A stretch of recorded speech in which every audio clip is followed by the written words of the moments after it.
Muy buenas noches, El Salvador. Muchísimas gracias por su preferencia.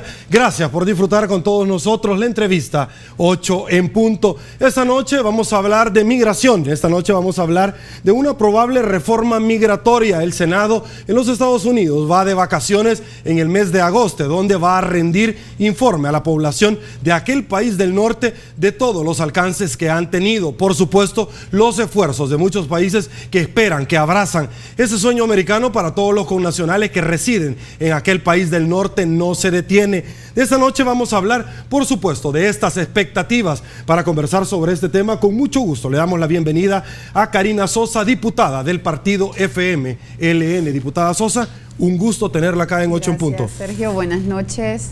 Buenas noches a la audiencia que fielmente está sintonizando este programa. Hasta que se nos hizo, dice la canción, diputada. Hasta que se nos hizo estar acá con usted en este programa. Bueno, también nos acompaña esta noche una persona muy conocida por todos ustedes, que por supuesto al escucharla como Ana Gabriel Guevara muy probablemente no le dice absolutamente nada. Una persona procedente de un terruño de allá de México, Nogales, Sonora, que dejó perplejos no solamente a los mexicanos sino que al mundo entero, con una velocidad impresionante, una dedicatoria y una disciplina, no solamente para prepararse sino que también para alcanzar y superar a sus rivales. Ahora sus rivales son en el Senado, los problemas de México, y esta noche también nos acompaña, a quien le damos la bienvenida, Ana Guevara, senadora mexicana por parte del Partido de los Trabajadores. Senadora, un placer tenerla acá en 8 en punto. Gracias, al contrario. No, el gusto es mío de tenerlas a estas dos representantes, diputada y senador respectivamente, y poder conversar de muchísimos temas que sabemos que usted está pendiente. Antes, saludamos a quien hace posible este primer segmento, como lo es Banco Agrícola. Y bueno, arrancamos esta entrevista, diputada Sosa, conversando un poquito a qué responde no solamente la visita de la congresista Ana Guevara a nuestro país, sino que también de pronto los esfuerzos que se están haciendo desde la Asamblea Legislativa para tener una integración, no solamente centroamericana, sino que también con México. Bueno, en primer lugar, saludar a Ana y agradecerle aquí a través de ese canal que no dudó en aceptar la invitación que le hicimos como Comisión de Relaciones Exteriores para poder intercambiar con nosotros en el seno de la misma las iniciativas en materia migratoria que desde el Senado mexicano se han estado empujando en beneficio de los migrantes. Y bueno, fundamentalmente la visita de Ana obedece a esto. Para nosotros como El Salvador es importantísimo. Hemos iniciado esfuerzos anteriormente por mantener una relación, establecer una relación con el Senado y el Congreso mexicano. Sin embargo, nunca había sido posible tener un acercamiento como este, pues ahora estamos contando con la presencia de la presidenta de la Comisión de Asuntos Migratorios, que vale la pena decir, es primera vez que México recién apertura la instalación de esa comisión, se está estrenando esa comisión. Y qué bueno que la estrene una mujer como el calibre de Ana, que ha sido una digna representante de México y, por qué no decirlo, de Latinoamérica, de la cual todas las mujeres nos sentimos orgullosas por tremenda trayectoria que ha tenido, y que no nos cabe duda que así como ha sido de exitosa en la parte deportiva, pues ya estamos viendo los resultados que se está dando como senadora en el Senado mexicano. Para nosotros fue vital el retomar este acercamiento, fortalecerlo, porque es importantísimo para El Salvador establecer una conexión más directa con el Senado mexicano. Recordemos que nosotros hemos tenido durante años un flujo migratorio considerable hacia Estados Unidos, y por supuesto que el trayecto que tienen que recorrer nuestros compatriotas es Guatemala-México. Aprovecho para decir que los acercamientos que han habido, por ejemplo, por parte del Ejecutivo hasta la fecha, han sido muy, muy valiosos. Agradecemos mucho, sobre todo al Estado de Chiapas, que ha sido muy colaborador en el establecimiento, por ejemplo, de una red de asistencia y protección a los derechos humanos de los migrantes. Nos brindaron su apoyo en el establecimiento de esas sedes consulares, facilitaron en algunos casos los inmuebles, en otro asistencia técnica, y eso ha sido vital para que se pueda implementar esa red que se pretende extender no solo a México, sino también a otros países como México, como Estados Unidos, por ejemplo. Entonces, para nosotros era importante que Ana pudiera venir a la Comisión de Relaciones Exteriores conversarnos acerca de las iniciativas que han promovido como México y conocer acerca de las proyecciones futuras que tienen. También definir de manera conjunta una agenda entre el Senado mexicano y la Asamblea Legislativa, y hemos quedado las dos al pendiente de darle continuidad, por ejemplo, a algunos esfuerzos que se han hecho en el pasado, de foros y diferentes actividades en las que hemos participado de alguna manera, tanto senadores mexicanos como diputados salvadoreños, y a partir de ahí definir una agenda en conjunto y poderla también transmitir a la región centroamericana, porque hemos estado y coincidimos en la comisión con Ana de que es importantísimo que hagamos esfuerzos como región junto a México, y eso es parte de lo que posteriormente estaremos desarrollando. Ok, congresista, el día de ayer tuvimos la oportunidad de verla en la Asamblea Legislativa, en esta comisión, no solamente compartir la experiencia, como muy bien lo decía la diputada Sosa, sino que de pronto tratar de integrar, de unificar esfuerzos en torno a ciertos derechos que los inmigrantes desde hace mucho tiempo están reclamando en aquel país del norte. Cuéntenos un poquito cuál fue su impresión el día de ayer en la Asamblea Legislativa. Primero, muy contenta de regresar a El Salvador. Okay. Ahora en otro papel, por supuesto, ahora como congresista. ¿Cuántas veces había estado en El Salvador? Esa es mi tercera vez. Había estado en el año 96 y luego en el 2002 para como deportista. Okay. Ahora regreso como congresista. Y bueno, este tema que nos une ahora, que es el tema de la migración, tengo la fortuna de presidir esta comisión, de trabajar por la comisión, y que, como ya lo mencionaba la diputada Karina Sosa, que finalmente es la promotora de esta visita y quien incentivó a que la comisión aceptara la visita, que se diera este encuentro acá en El Salvador, conscientes y entusiastas de que hay mucho por hacer. Sin duda, como ya lo explicó, México finalmente se vuelve la canasta que cacha todo el flujo migratorio y todo lo que ha demandado actualmente el flujo migratorio. El sexenio pasado ha sido terrible para México, con toda la delincuencia, el narcotráfico y toda la violación de derechos humanos y demás que se ha dado. Entonces es un tema del cual hoy tenemos que empezar a trabajar más fuertemente en el Senado, y de ahí que empezamos con estas pláticas y que pues se dio mucho más fuerte el interés de poder hacerlo desde la comisión aquí mismo en El Salvador. Y como ya lo decía ella, pues hemos podido también unir esfuerzos y empatar ideas con los otros países vecinos de Centroamérica que también tienen esta migración.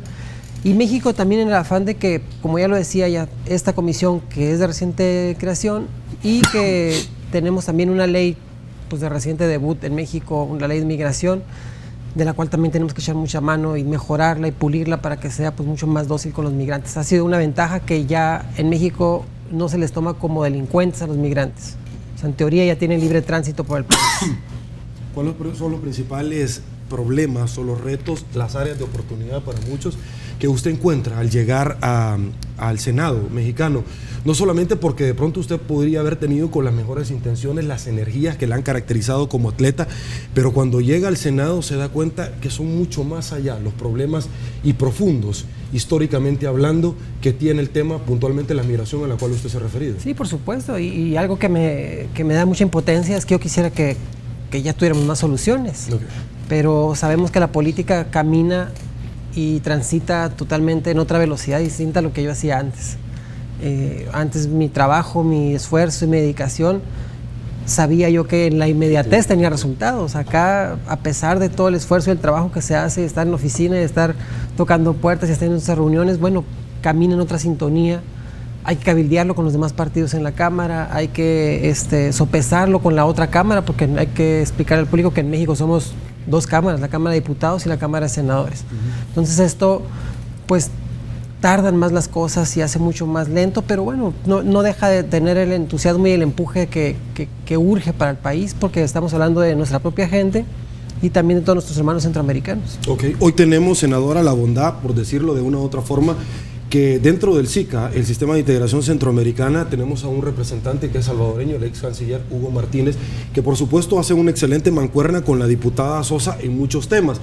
La importancia de que Centroamérica hable con una voz única, acompañado de México en la articulación de propuestas que seduzcan al Senado y muy particularmente porque el voto latino fue altamente determinante en las elecciones pasadas, donde el presidente Barack Obama nuevamente revalidó su silla presidencial en los Estados Unidos. Así es, sí, sin duda, y creo que debemos de aprovechar esta oportunidad que da la reforma migratoria de Estados Unidos, de que lo ha puesto en los medios de comunicación, y debemos de aprovechar la avalancha que esto nos va a propiciar para nosotros también, desde cada uno de nuestros lugares, en nuestra trinchera, desde la Asamblea, pues empujar para que las necesidades que se ocupan salgan y se produzcan en resultados positivos.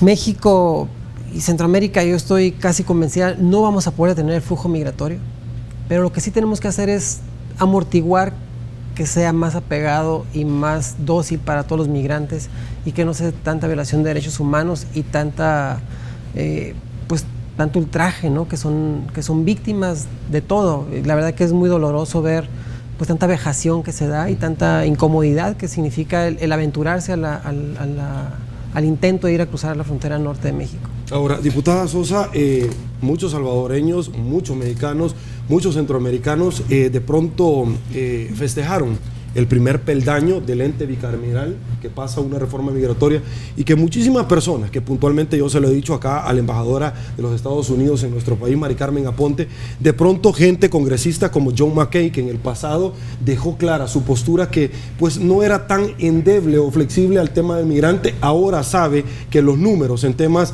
electorales pues obviamente le tienen que favorecer a los migrantes. Estamos a las puertas de un receso en agosto. Si en el mes de septiembre no podemos abrazar esta posibilidad, ¿qué tan claro es concretamente hablando, la posibilidad para que luego de un receso se podría dar por fin una segunda reforma migratoria? Es importante decir que nunca antes se había estado en un momento como este en cuanto a la discusión de una reforma integral migratoria. Han habido esfuerzos muy significativos de destacar el papel de las organizaciones de migrantes que se han empoderado en cuanto a defender sus derechos, pero también es cierto que el enfoque que se le ha dado desde el principio en este contexto a la discusión de la reforma integral migratoria desde Estados Unidos tiene que ver con el tema de seguridad y soberanía de su frontera, lo cual es algo muy genuino y los funcionarios de los diferentes países con los que he tenido la oportunidad de intercambiar, incluyendo Ana y sus colegas de Senado y de Congreso, coincidimos en que nosotros tenemos responsabilidad con nuestros compatriotas y cada uno debemos de velar por el respeto a sus derechos, pero también estamos claros que tenemos una limitante, que es el derecho que tiene, en este caso, Estados Unidos, de emitir sus políticas y la legislación que a criterio de ellos es la más conveniente para su país. Sin embargo, no hemos quitado el dedo del renglón y vamos a continuar haciendo esfuerzos y hemos coincidido que necesitamos articularnos de mejor manera como senados, como congresos, como parlamentos, como diferentes instancias. Por ejemplo, Ana y yo pertenecemos como presidentas de las comisiones que tienen que ver con el tema migrantes a COPAREN, que es un esfuerzo de donde están diputados de la región, representantes de comisiones que tocan esta temática. También está el FOPREL, que es el Foro de Presidentes de Asambleas Legislativas de Centroamérica. Bueno, que usted tiene un papel preponderante dentro del FOPREL también. Ahí tengo la presidencia de la Comisión de Asuntos Internacionales del mismo. Y también está el papel importante que está jugando el Parlacen, el SICA, como usted muy bien lo mencionaba. Ok, la voy a interrumpir, vamos a hacer nuestra primera pausa comercial aquí en 8 en Punto. Al regresar, mucho más que queremos compartir esta noche con todos ustedes. Volvemos.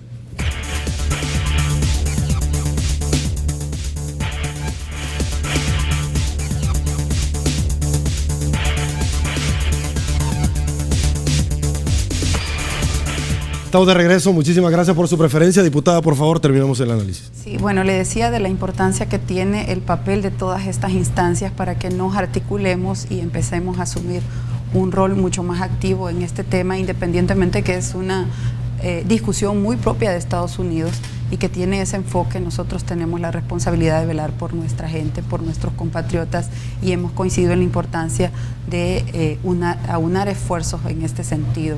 ¿En qué momento está la reforma migratoria? Recientemente, como Comisión de Relaciones, visitamos Washington, tuvimos acercamiento con algunos senadores, con tanques de pensamiento, con la misma población, y el sentir que se percibe es el siguiente. Originalmente hubo una propuesta que se presenta, de la cual se aprueba y tiene prácticamente cerca de 800 folios. Pasa una parte del proceso que debe continuar para su aprobación, y lo que nosotros conocimos es que esos 800 folios de la parte que ya se aprobó en el Senado ha sido sujeta de diferentes enmiendas, propuestas que se están continuamente presentando. La última que se dio en esa semana que estábamos nosotros la presentaron un grupo de republicanos que precisamente estaban indecisos o no habían externado su apoyo, respaldo a una reforma migratoria, y su contenido dentro de otras partes del mismo destacaba que proponían duplicar el número de efectivos de seguridad en la frontera, el número de efectivos militares. Proponían también la continuidad de la construcción del muro fronterizo que se había iniciado ya en algunos tramos de la frontera. Esos dos contenidos de esa otra enmienda hicieron de que algunos senadores que estaban indecisos pues se decantaran por apoyarla y que pasara esa parte del proceso. Sin embargo, hay preocupación por parte de las organizaciones de migrantes y los diferentes migrantes. Estamos hablando de más de 11 millones de personas de diferentes nacionalidades con un estatus irregular, que tienen temor que esa luz que se abrió de esperanza de la aprobación de una reforma integral migratoria que fuese garante de la protección de sus derechos como habitantes y residentes de ese país, pues se vaya quedando en el camino y se vaya complicando con elementos como el que recientemente se incorporaron a dicha propuesta. A nosotros también nos da preocupación, porque si bien es cierto, respetamos y sabemos y estamos claros de que Estados Unidos está en su derecho de emitir este tipo de legislación, nos preocupa cómo va a quedar la situación de nuestra gente, cómo va a quedar su estatus migratorio, qué condiciones se le van a poner. Se está hablando de un tiempo que deben de estar viviendo en ese país, se está hablando de que va a aplicar para algunos, para otros. Hay una serie de requisitos que se están planteando en esta fase que nos da preocupación, al igual que los migrantes, que se vaya a incrementar y que vaya a volver más complejo el vivir de estas personas en ese territorio. Esperemos que no sea así, esperemos que prime la sensatez, que haya sensibilidad. Ana decía lo importante que es tomar conciencia de qué significa la temática migratoria. Yo le llamaría que tenemos la responsabilidad de, si bien es cierto, no vamos a detener en nuestros países de la noche a la mañana un flujo migratorio como el que hemos tenido, lo cual fuera lo ideal, pero sí tenemos el compromiso por trabajar, por humanizar la migración, por humanizar este fenómeno. Y en ese sentido, pues reconocemos, y esto es sujeto de foros, de debates en los cuales hemos participado, en algunos hemos coincidido con ella, e incluso en la misma comisión el día de ayer coincidíamos de que es importante revisar qué estamos haciendo cada uno de los países para evitar que esto continúe dándose, que también debe ser parte de esa discusión. ¿Por qué no decirlo? ¿Cuál sería el papel de Estados Unidos de apoyo a los países que estamos en vías de desarrollo para fortalecer las diferentes políticas en nuestros países para evitar que siga yéndose más gente? Es parte de lo que debemos de empezar a debatir y poner sobre la mesa.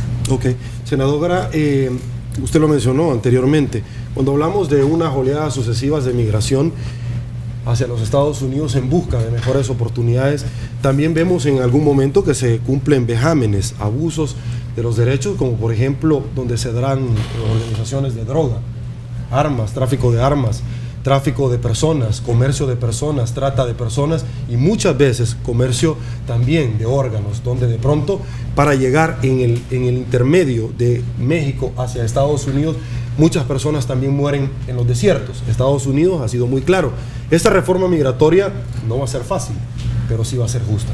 Así es. Sí, vamos, la preocupación más grande que se tiene en México es que esto deje de suceder. La intención que tenemos ahora de fortalecer la ley mexicana está enfocada hacia ese sentido, hoy hay una gran discusión y una gran pues incertidumbre, porque pues la ley es una ley general, no es una ley federal, entonces todos los estados no la han acatado.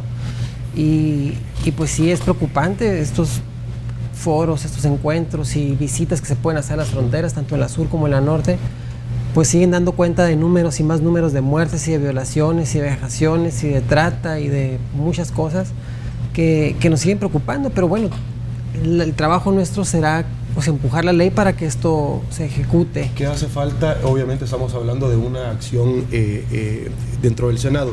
¿Qué hace falta para que se pueda homologar esta ley como federal y no particularmente en cada uno de los estados? Se tiene que hacer la propuesta de ley y que en este caso el presidente de México pues le dé el palomazo para que se vuelva una ley federal. Okay. Ahora lo que estamos tratando de buscar, por eso la importancia de la visita acá, es que homologuemos criterios también y no solamente que la ley de México sea. Ok, por efectos de traducción para el calor popular, para que la gente pueda entender y que el presidente pueda echarse el palomazo, ¿a qué se refiere? El palomazo es que le dé el visto bueno a la paloma. Que firme, por favor. Entonces, tratemos de homologar criterios, Guatemala, Salvador, Honduras, Nicaragua, todos los países que están involucrados en ello, para que no sea tan tortuoso si los migrantes que son retornados a México, bueno, tengamos cómo poderlos regresar y que sea pues en conjunto la ayuda y no sea de manera aislada, porque actualmente uno de los problemas que nos han sorprendido, por ejemplo, es de los niños y las niñas repatriados no acompañados, o sea, que vienen solos y que pues automáticamente en el momento que cruzan la frontera pues están a la disposición del AMPA.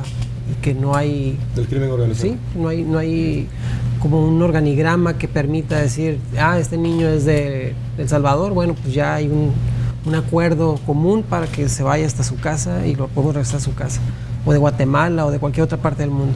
Y ha sido preocupante porque aunque México tiene un acuerdo con Estados Unidos, no se respeta a cabalidad este acuerdo, entonces hay mucho que hacer, la verdad que el camino es muy, muy largo. México igual tendrá que pedir recursos para los consulados para ayudar con asesoría legal, con documentación, con todo lo que va a implicar la reforma migratoria, que es una reforma migratoria que va para largo. Ojalá quisiéramos, como lo planteabas ahorita, ¿no? La segunda vuelta ya esté lista y vámonos y ya empezamos a trabajar sobre el tema, pero pueden ser años los que se lleve esto, estamos hablando de 10 años.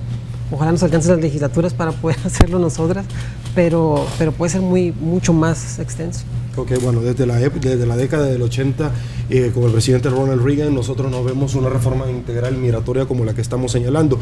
Quiero irme un poquito más allá porque de pronto pareciera que los problemas son los mismos que afrontamos en El Salvador. Las personas que delinquen en los Estados Unidos no cumplen la pena allá. Entonces tenemos nosotros como un efecto de retroalimentación, porque nosotros tenemos que lidiar también con carteles de droga y con aquellos que se le denominan pandillas en los Estados Unidos, pero maras en nuestro país. ¿México también tiene este mismo problema? No, México tiene potencialísimo, porque parte de esto que te acabo de decir, del acuerdo de repatriación, solamente echan a la gente para México, pero no nos dan información si ese fue detenido por drogas, si violó, si mató. O sea, no sabemos, simplemente lo regresan. Entonces, es un problema que ha recurrido constantemente en la frontera norte. La frontera norte, como lo decías ahorita, en los años 80, cuando se dio la primera oleada de esta reforma migratoria, pues era una frontera donde había maquiladora, donde había trabajo, donde si algún migrante era regresado, bueno, por lo menos había trabajo en la frontera para que se pudiera quedar ahí. Hoy no lo hay. Entonces es un problema para la frontera norte de México y que se va a potenciar si México no hace algo pues para mejorar las condiciones de la frontera norte, porque se va a ir acumulando esa gente ahí y no hay la manera de poder brindar el servicio, sobre todo, ¿no? de todo, porque es escuela, salud, atención médica, todo lo que puede requerir un migrante que viene lastimado, que viene del desierto. Son tantas las historias que hay, pero sí importante el empezar a ver el contexto del costo que va a tener también para nosotros como país. Es imposible... Realmente México tiene la parte más complicada en todo esto. Sí, por ser el vecino más próximo. Por ser la puerta a Estados Unidos. Y depende cómo queden los contenidos de una reforma integral migratoria, que ojalá que sean los más humanos posibles para esos más de 11 millones de migrantes, pero dependiendo cómo queden los contenidos, quedará más compleja la situación para México. En el caso de la frontera sur, que puedo hablar con un poco de propiedad porque he participado de las rutas del migrante, he intercambiado con funcionarios de Chiapas y he conocido su proceder y las iniciativas que se han empujado para administrar de mejor manera, llamémoslo así, la problemática migratoria que tienen en la frontera sur. Chiapas, por ejemplo, creó una fiscalía para atender los delitos cometidos contra migrantes. Chiapas ha facilitado el tema de la educación y de la salud para los migrantes. También ha hecho muchos esfuerzos por garantizarles el tema de la identidad, por ejemplo, a quienes tienen hijos en Chiapas, y esto es algo que cambia definitivamente la atención que puedan tener los migrantes que transiten por ese territorio, algo que nosotros lo agradecemos particularmente como El Salvador.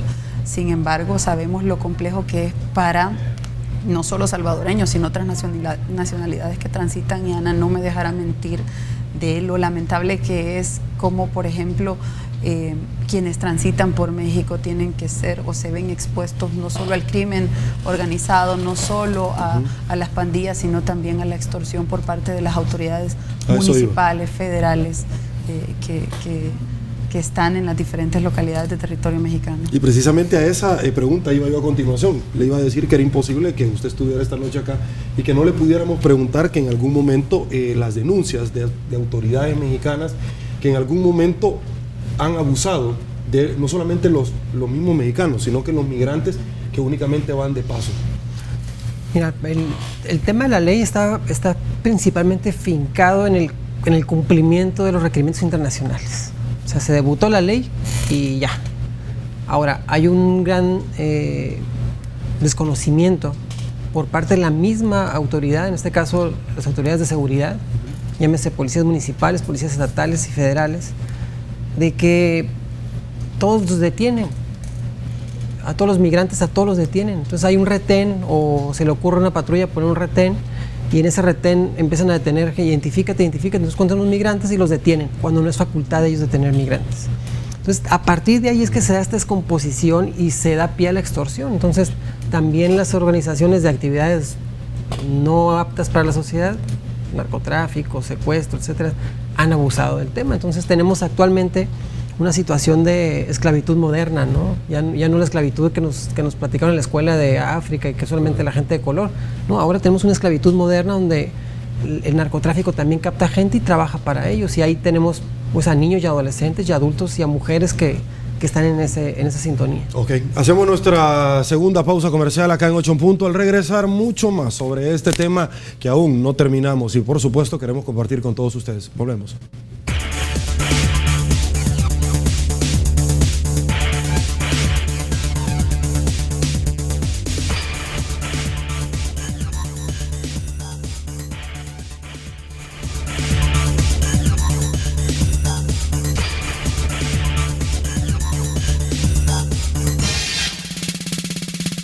Estamos de regreso, muchísimas gracias por su preferencia. Vamos a terminar hablando quizás un poquito de integración y luego conocer también sobre elecciones, reformas y por supuesto la llegada de ambas parlamentarias a cada uno de sus curules.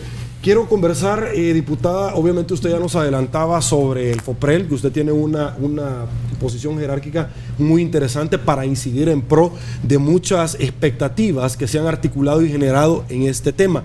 Pero si pudiéramos ir un poquito más allá, ¿cuál es el espíritu hoy por hoy de Centroamérica en hablar con una voz única y solicitar ante los derechos de nuestros connacionales y puntualmente la relación, el trabajo que va a desempeñar el ex canciller Hugo Martínez en esta institución?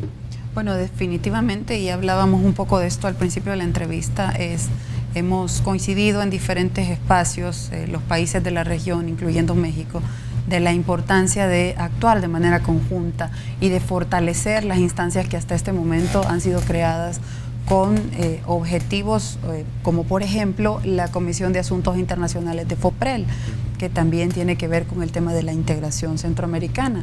Ahí, al momento de definir agenda del trabajo de esta comisión, coincidíamos y a propuesta de El Salvador de que era necesario que pudiéramos abordar también la temática migratoria, porque no podemos hablar de desarrollo en nuestros países, no podemos hablar de desarrollo en la región, no podemos hablar de integración si solo tenemos el enfoque económico y no pensamos en los problemas que tenemos, que son comunes en la región centroamericana, y uno de ellos es la temática migratoria, y es así como dentro de la agenda de la comisión definimos que era importante poner el tema migratorio como parte de la misma.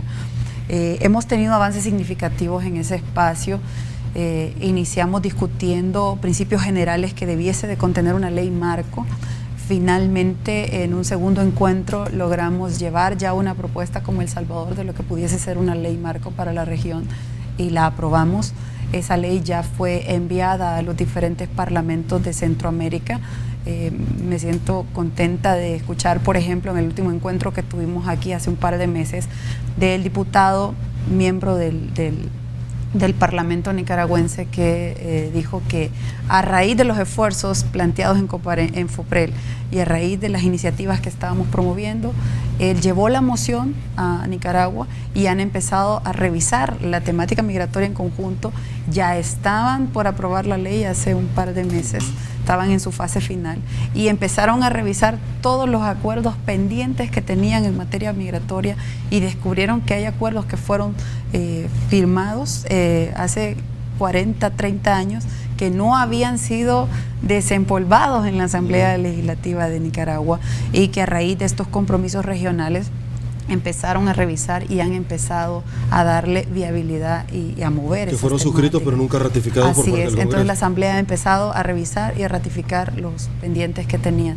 Y eso es algo que nos llena de satisfacción, pero no nos quedamos hasta ahí, porque hay mucho más que hacer. Esto es una primera parte.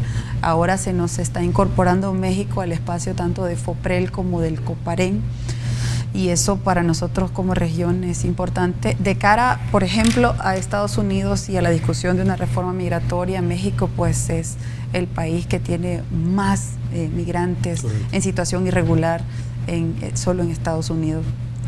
Siguiéndolos a ellos y quitando a Puerto Rico, nosotros nos estaríamos convirtiendo, los salvadoreños, en la segunda minoría más grande dentro de Estados Unidos, que ayer comentábamos y ahora también, que si lo vemos en términos de territorio y de población, le quitamos el lugar a México, porque nosotros somos un país más pequeño con menos población. Sin embargo, los retos que tenemos son grandes, y por eso es que es importante, y tomamos la palabra a la senadora Ana, que planteaba la necesidad de ir homologando más legislación, pero no solo como región, sino no solo como Centroamérica, sino junto a México.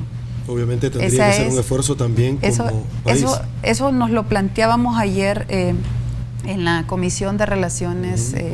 Planteábamos a la senadora la necesidad de fortalecer la relación Senado-Asamblea Legislativa de El Salvador, y ponernos o plantearnos el reto de empezar a liderar un esfuerzo que vaya haciendo que se incorporen otros países al mismo. Ok, hoy por hoy el esfuerzo que tenemos nosotros es el estatus de protección temporal, que si me equivoco me corrige, vencí el plazo el día de ayer para los salvadoreños. ¿Cómo llega Ana Guevara, es decir, dentro de todo el andamiaje electoral, a tener un curul por parte del Partido de los Trabajadores? Y quiero hacer énfasis en esto haciendo como una comparación, un derecho comparado, como decimos nosotros. La diputada Karina Sosa ingresa dentro de una modalidad de voto por rostro y resulta ser la diputada más votada. Obviamente esto trae una gran responsabilidad, que es representativa de todas las personas que votaron por ella. ¿Cuál es su experiencia? Mi experiencia ha venido, por supuesto, de menos a más. Tuve la oportunidad de trabajar en el gobierno del Distrito Federal, en la Ciudad de México, en la capital del país. Ahí fue mi debut en política. Fui candidata a una delegación ahí en la Ciudad de México, y posteriormente pues llega la campaña para la presidencia en el año 2012, y el candidato de las izquierdas, Andrés Manuel López Obrador, me invita a ser candidata a senadora por el estado de Sonora, estado que me vio nacer, y así es como llego al Senado de la República. Fue una contienda interesante, ya acá saben todo el desenlace que tuvo, pero eso fue lo que me valió para poder llegar yo a ocupar una silla en el Senado. Nosotros tenemos hoy por hoy la posibilidad concreta de darles a los salvadoreños una reivindicación de los derechos políticos, el voto en el exterior. Tiene México esto y de pronto compartir un poquito, porque muchas personas que nos han acompañado acá dicen, mire, México implementó una gran cantidad de reformas migratorias en el pasado, pero realmente no tuvo los objetivos esperados y fue muy costoso. Así es. ¿Cuál es la experiencia que tuvieron ustedes? A partir de que llego a la Comisión de Migración, he tenido la oportunidad de viajar constantemente a Estados Unidos y tener contacto con los mexicanos en el exterior. Es un organismo adherido a cada una de las embajadas y los consulados, y que son mexicanos pues, que se han unido ahí, que han venido luchando para que se les den sus derechos políticos y electorales, o sea, poder votar y poder ser votados, o sea, que ellos también se puedan postular para algún puesto de elección popular. Sigue la propuesta dentro del Instituto Federal Electoral en México, ha sido una insistencia, se está valorando, aunque en las 2 últimas elecciones se abrieron las urnas en el exterior, no fue el resultado que se esperaba. Costó demasiado para el beneficio que se tuvo de esos votos. O sea, fueron muy pocos los votos para el costo que implicó el implementar todo el sistema para que esto pudiera suceder en Estados Unidos. Y se está valorando todavía, no está del todo claro. Ya son 2 ejercicios, 2006 y 2012, pero todavía se está sopesando si se vuelve a dar, si se puede dar y qué tan factible podría ser.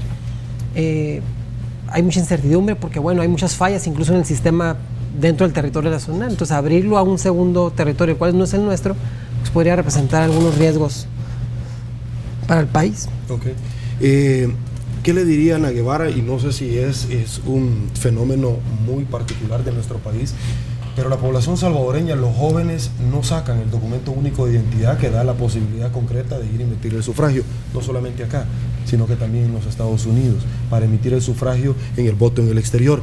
Y muchas encuestas, y muy particularmente nosotros tenemos acá una encuesta que tiene mucha incidencia, y es de la Universidad Tecnológica, el CIO, llegan a dar un dibujo, y el dibujo es que la gente no está como muy convencida del accionar de la clase política de nuestro país, y eso en algún momento aleja la posibilidad concreta. Por supuesto, y yo aquí sí agradezco la pregunta, okay. Primero porque hay que decirle a la juventud y hay que decirle a la ciudadanía la importancia de votar.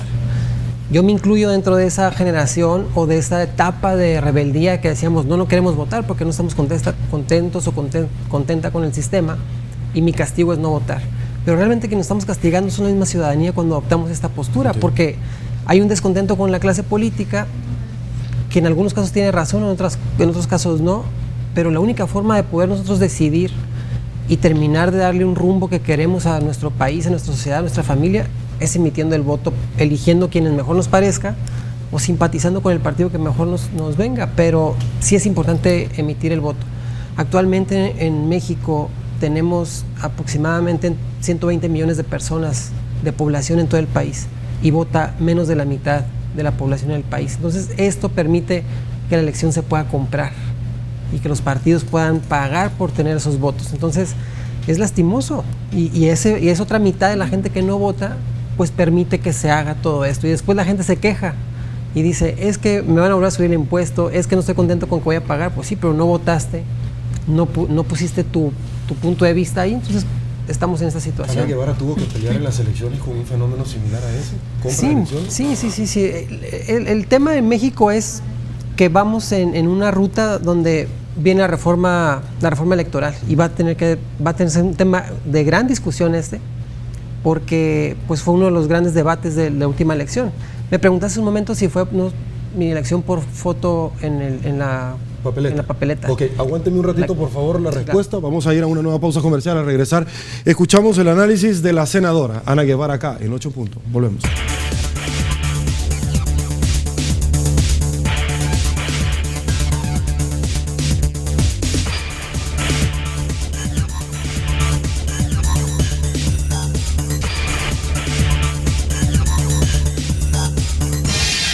Sabíamos que iba a estar muy pendiente. Por favor, senadora, terminamos el análisis. Voto por rostro.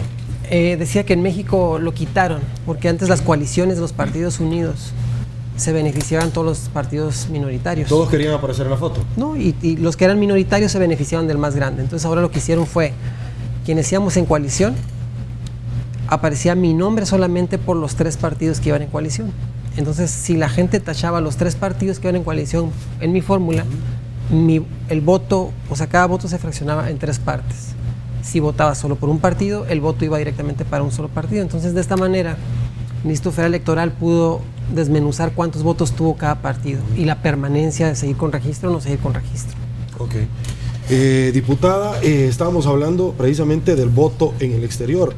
Y ya escuchaba usted la pregunta hacia la senadora, que existe muchísima expectativa, pero también en algún momento se ha dicho, mire, la viabilidad se pone en tela de juicio, no tenemos los fondos, en este caso el Tribunal Supremo Electoral, estamos en contra del tiempo y también la incidencia de las personas que han obtenido el DUI no es la más feliz de todas. Sí, bueno, contra el tiempo estábamos desde el momento de la aprobación de la ley, porque aprobamos la ley a menos de un año de la elección. La elección está prevista para el 2 de febrero y la ley se aprueba la segunda semana de febrero. Se aprueba y se aprueba precisamente sin fondos, ya un calendario electoral que ya estaba avanzando significativamente y bueno, y se dan todas estas cosas que tienen que ver con el voto en el exterior. Sin embargo, yo creo que es importante destacar algo y es el punto de que por fin se ha logrado facilitar a la población salvadoreña en el exterior, que ha sido en el caso de El Salvador una fuente importante de mantenimiento de la economía del país, que además han tenido un tremendo sacrificio, dolor, dejar a su familia aquí, irse a otro país para poder sacar adelante la familia y por ende el país, y que no tengan derecho a votar, creo que era algo inhumano.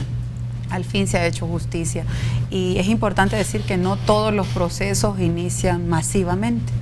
Estamos prácticamente en un ejercicio piloto.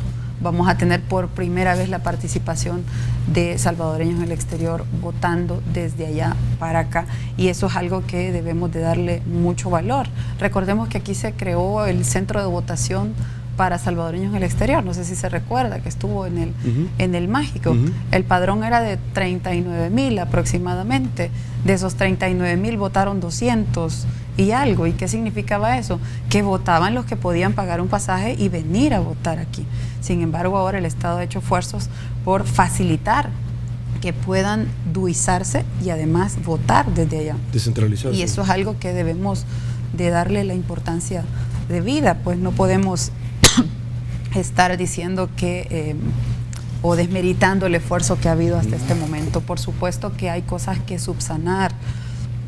Por ejemplo, el tema de la entrega de los documentos únicos de identidad. Estamos conscientes, hemos visto que ha habido de alguna manera complicaciones para que la población pueda tener de manera ágil y oportuna acceso al registro, que es parte de lo complejo por no contar precisamente con los fondos. Sin embargo, reconocemos el esfuerzo que ha hecho el RNPN muy a pesar de no haber ley todavía, empezar a reaperturar centros de duización, como el caso de Los Ángeles, que se aperturó noviembre, la ley se aprueba en febrero, en noviembre empiezan a abrirse ya los duicentros para ir descongestionando un poco ese deseo de la población de poder obtener su DUI. Y esto es algo que también debemos de darle la connotación que merece. El aperturar los duicentros, por ejemplo, facilita también que en el proceso de reforma migratoria la gente pueda contar con un documento de identidad, que será uno de los requisitos que muy seguramente van a ser exigidos para que ellos puedan incorporarse al proceso de reforma migratoria. Y todo esto se está facilitando en este contexto. En el seno de la Comisión de Reformas Electorales, desde hace 2 años y medio ya había una propuesta de ley. Ya había ahí algo para que los diferentes partidos empezáramos a discutir. Sin embargo, no se había tocado el tema, no había habido el consenso necesario para tocar ese tema y es hasta este año pues que se logra la aprobación del mismo. El proceso ha sido así, tenemos que reconocerlo, pero no podemos estar desmeritándolo. Yo pongo el ejemplo de cuando las mujeres votamos en El Salvador, Ana, por primera vez, se facilitó la votación en el 50. Votaron, yo no voté, votaron en el 52 y no fue algo masivo, o sea, claro. Igual pudieran citarse fue otros la primera experiencia procesos. Que se tenía. Así claro. Es, entonces yo creo que es responsabilidad tanto de los funcionarios como de ustedes también, los medios de comunicación claro. Y las diferentes instancias, pues ir fortaleciendo este tipo de iniciativas para darle su lugar. Además es un derecho que se merecen los salvadoreños. Ok, senadora, además de los palmareses que usted en algún momento llegó a obtener en el deporte, tengo en mis notas elementos pero muy interesantes. Fue comentarista deportiva de la empresa televisiva ESPN en algún momento para los Juegos Olímpicos. En el Senado preside la Comisión de Asuntos Migratorios. Es secretaria de la Comisión de Relaciones Exteriores e integrante de la Comisión de Seguridad Pública y Comisión de Gobernación. Muchas personas se preguntarán qué le hizo dar un golpe de timón del deporte puntualmente. Es decir, ¿por qué su experiencia no canalizarla para otros atletas que la veían a usted como un ejemplo a replicar, sino meterse en algo tan complicado para muchos como es la política? Siempre me gustó la política. ¿En serio? Siempre. Lo que pasa es que siendo atleta no podía decir que me gustaba la política, porque pues inmediatamente hubiera sido por cuál partido, entonces ya me hubieran... Enviñetado. Sí, ahí ya me hubiera casado con ese proyecto, entonces no era momento, pero siempre me gustó. Entonces, en el momento que me retiré, ¿qué más quisiera yo que poder haber hecho algo por el deporte de mi país y haber podido hacer más por el deporte de la zona? Porque no solamente mi país, pero pues también tiene que comer. Y el deporte no me iba a dar de comer, estando directiva de deporte. Pero no me alejo del deporte. La verdad es que sigo muy en contacto con universidades. Hoy tuvimos aquí la visita en el INDES también, o sea, vine a El Salvador a atender un tema de migración, pero también me di tiempo para ir a visitar a la familia deportiva. Pero usted inició jugando básquetbol y luego se mete a la... Yo inicié el básquetbol, yo nací en la frontera de México con Arizona y de ahí que pues este gusto por el baloncesto, pero en el corto camino del deporte luego se me prendió la idea de ir a los Juegos Olímpicos, entonces por eso cambié de disciplina y pues finalmente no me equivoqué y logré ser la número 1 del mundo y logré tener una medalla olímpica también. Ok, pero bueno, desde esta trinchera usted también puede hacer mucho por el deporte. Todo lo define el trabajo y esto es más amplio todavía porque bueno, tengo esas 4 comisiones, pero dentro de la asamblea se ven todos los temas, no solamente... ¿Qué le hace salir en bicicleta en Sonora, Nogales, en las playas? Cuéntame. En moto. El contacto... ¿En moto también? En moto. No, pero lo que usted trata es como de propiciar una vida saludable. Es propiciar una vida saludable y transporte alterno. Y de sensibilizar a la gente de que el hecho de que yo sea senadora no me aleja de ellos. Okay. Y el estar en bicicleta promoviendo un medio de transporte saludable y también el poder tener esa cercanía con ellos porque... Luego se estigmatiza esto de que los políticos andan en carros blindados y no tienen acceso a la gente, entonces andan como más cuidados. Cuéntele que llegue en moto al Senado. ¿Sí? Sí, también tengo mi moto, entonces a veces llego cuando puedo. Y no está lloviendo, llego en moto. Es para ahorrar de pronto combustible.